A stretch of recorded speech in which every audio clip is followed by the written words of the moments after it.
guys, it's Jules and this is Lupus Diaries.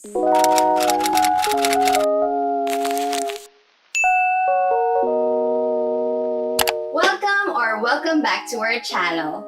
We post new videos every Tuesday, so make sure to click that subscribe button below and hit that notification bell to get notified whenever a new Lupus Diaries episode comes out. We also do a series called J&J Tries, wherein we try different things from food to travel to anything under the sun. Pun intended. So I'll leave a link to that up here and below in the description box. So if you're into those things, make sure to watch that after watching this video. This Lupus Diaries episode is all about my experience through school as a lupus warrior. I'm sharing this because I want to tell you about how I survived through high school and college even though I had lupus, which is an autoimmune disease triggered by stress, the sun's UV rays, and salty food. So grab a drink, mine is coffee of course, sit back, relax, because this is gonna be a chica minute. Before we start, please don't mind the noise as usual. We have construction there, and then my cat is playing inside the room. So you might hear tiny bells and scratches all throughout this video. So I'm sorry about that. I'll show you my cat later, so you'll forgive me for the noise. Just a quick break. I know I'm very red in this video and I have several pimple patches. Please just ignore my face. Even though I'm the one talking all throughout this video. That's just it. When you have lupus, your face gets red. Anyway, let's start. Just a tiny educational background about me. I graduated from a science high school and then from UP Diliman with Latin honors. I'm saying this not to brag, of course, but to inspire other lupus warriors that we can still achieve our goals and dreams even though we have our disability. I know we don't have the same conditions and symptoms, but I still want to spread this message to other people like me who are constantly battling self-doubt because of our disease. It all started back in first year high school. I was a week late in going to my classes because I was still recovering from getting hospitalized. It was only the second time in my life that I got hospitalized.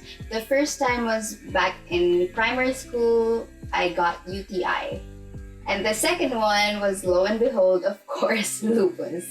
They finally diagnosed my disease after a week of testing.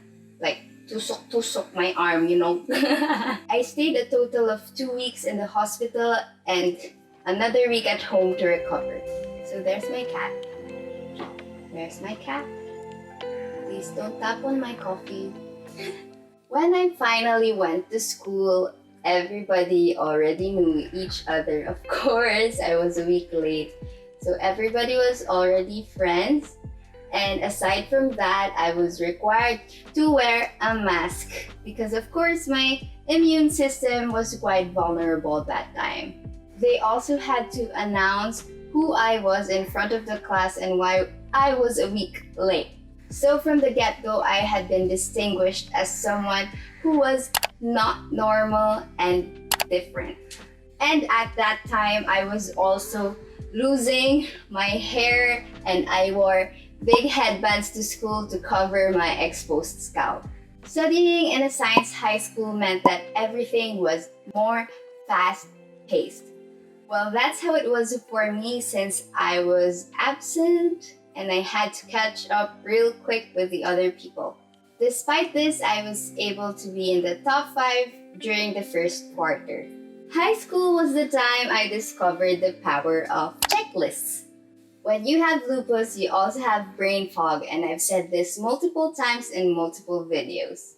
Because of brain fog, I always had to write my checklist, my to-do list, my reminders, and everything else I needed to write in order to keep up with everyone. I survived the whole of high school because of my lists. I listed everything down from my assignments to my projects to my exams and even my housework so that I can balance everything out. I carried this behavior all throughout my school life even in college.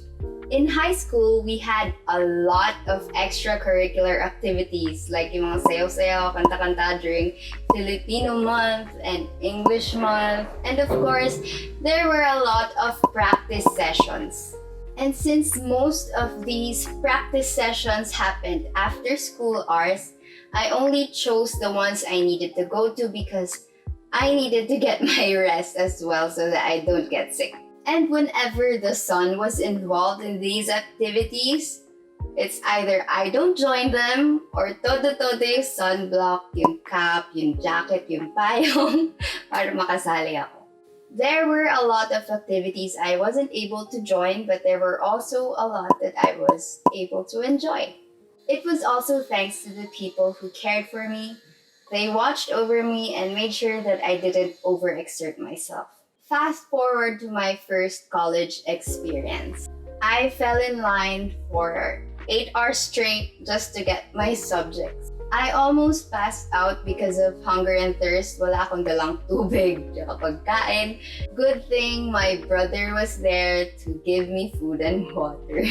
Kasi kung hindi, talaga nag-blackout na ako doon. I know I wasn't ready. I didn't expect that to happen. Wala akong idea na ganun pala doon sa UP. So, ayun.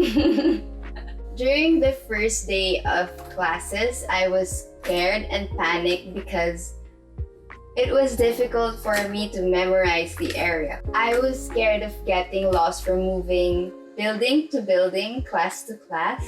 I decided to use ikot or talkie because I knew the markers. I knew where they stopped.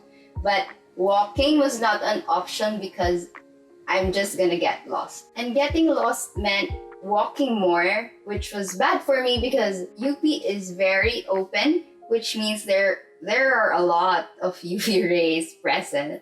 Food was not a problem for me back then because I didn't have lupus nephritis yet, and there were a lot of places you can buy vegetable ulam from. And that's what I did. When I learned the area better, I decided walking from class to class.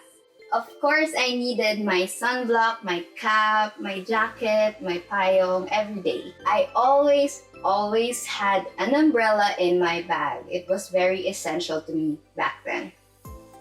Even now. Fast forward to my majors, this really affected my health. By the end of each year, third year and fourth year college, I got sick. I got fevers and I was bedridden for at least 2 weeks after my classes. The stress got to me, but my body took it all until the end of the term. I remember getting so cold during our final thesis presentation. Yung pala may lagnat na ako. Good job and thank you, body, for keeping it up until the last day of school. It was also stressful physically and mentally because we had late nights and our course HRIM required us to stand up for long hours. I believe once tumayo ako lang 12 hours straight. I was also the head of our catering team, which meant I had to be on top of everything. Aside from that, I also became the president of our org, and our org needed a lot of fixing. And of course, I needed to be on top of that as well. I survived through sheer strength and willpower. But I also survived, of course, because of my friends and family who were always there for me. Like I kept saying to the lupus warriors who messaged me, it was important to have a support system. And I get saddened every time they tell me that their family doesn't understand what they're going through. And I advise them to make their families watch my videos in order for them to get a little grasp of what lupus warriors experience. What was also crucial during my school days was going to my doctor's appointments. All of them. No skipping. Even though you're very busy, you have to go to them because you have to know what's going on inside your body when you're under a lot of stress from school. Once you have lupus, your health is a high priority and not just school. Whenever your body tells you to take a break, you listen, you rest, you do it. And you let yourself. Don't stress about it because you're only gonna make it worse. That's how it is for us. You have to accept that you are different and that you have to adjust to things in order to cope. Even if other people don't understand you and they judge you and they say, maarte ka lang, you have to do it in order to protect your health. Those other people, they will not be the ones who will suffer. Ikaw yung magsasuffer if you let things go south. So please take care of yourself. Having an autoimmune disease while you're at school has its pros and cons. Some of it you have to discover yourself. You just need to learn to appreciate the pros and accept the cons in order to enjoy life. You are alive and able to study. This is a blessing in itself. Don't let your fears consume you. You have to believe that you can do it. If you're having a hard time, or if you have questions, or if you want more tips and tricks, you can always reach out to me through Facebook or Instagram, or even in the comment section below. Thank you so much for watching and listening to my story. If you want more videos like this, click the like button and share this video to your family and friends. And to my fellow Lupus warriors, let's keep on fighting and don't forget to love you. And of course, I hope you have an amazing school experience. Bye!